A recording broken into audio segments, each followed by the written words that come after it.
വീട്ടിലിരുന്നുകൊണ്ട് എങ്ങനെ പല്ല് വെളുപ്പിക്കാം? സോഷ്യൽ മീഡിയയിലും യൂട്യൂബിലൊക്കെ നമ്മൾ ഒരുപാട് ഹോം റെമഡീസ് കാണാറുണ്ട് അല്ലേ? ബേക്കിംഗ് പൗഡറും നാരങ്ങ നീരും മിക്സ് ചെയ്ത് പല്ലിന്റെ മോൾ സർഫസിൽ ഒരു 5 to 10 മിനിറ്റ്സ് അപ്ലൈ ചെയ്തതിനു ശേഷം വാഷ് ചെയ്ത് കളഞ്ഞാൽ പല്ലിനെ വീണ്ടും നമുക്കൊരു വൈറ്റിഷ് കളറിലോട്ട് കൊണ്ടുവരാനാവുമെന്ന്. പക്ഷെ ഇത് ശരിയല്ല. ബേക്കിംഗ് പൗഡറും നാരങ്ങ നീരും പല്ലിന്റെ ഇനാമലിനെ ഇല്ലാണ്ടാവുകയാണ് ചെയ്യുന്നത്. ഇനാമലാണ് പല്ലിന് നാച്ചുറൽ ഒരു വൈറ്റ് കളർ അപ്പിയറൻസ് കൊടുക്കുന്നത്. ഇനാമൽ പോയി കഴിഞ്ഞാൽ പിന്നെ കാണുന്ന ഡെന്റിൻ എന്ന് പറയുന്ന ലെയറാണ്. ഇതാവട്ടെ പല്ലിന് യെല്ലോയിഷ് കളറാണ് കൊടുക്കുന്നത്.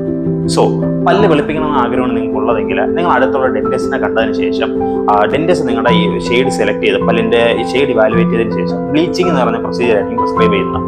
ബ്ലീച്ചിങ് പക്ഷേ ഈ പറയുന്ന പോലെ 1 to 2 years ആയിരിക്കും ലാസ്റ്റ് ചെയ്യുന്നത്. മാക്സിമം പോയി കഴിഞ്ഞാൽ 3 years ആയിരിക്കും ലാസ്റ്റ് ചെയ്യുന്നത്. നിങ്ങൾക്ക് ഇത് അതല്ല പെർമനന്റ് ആയിട്ടുള്ള ഒരു സൊല്യൂഷൻ വേണ്ടതെങ്കിൽ പോർസലൈൻ വെനീറിംഗ് പോലുള്ള ലേറ്റസ്റ്റ് ടെക്നിക്സ് ഉപയോഗിക്കുന്നതാണ് ഏറ്റവും ബെറ്റർ.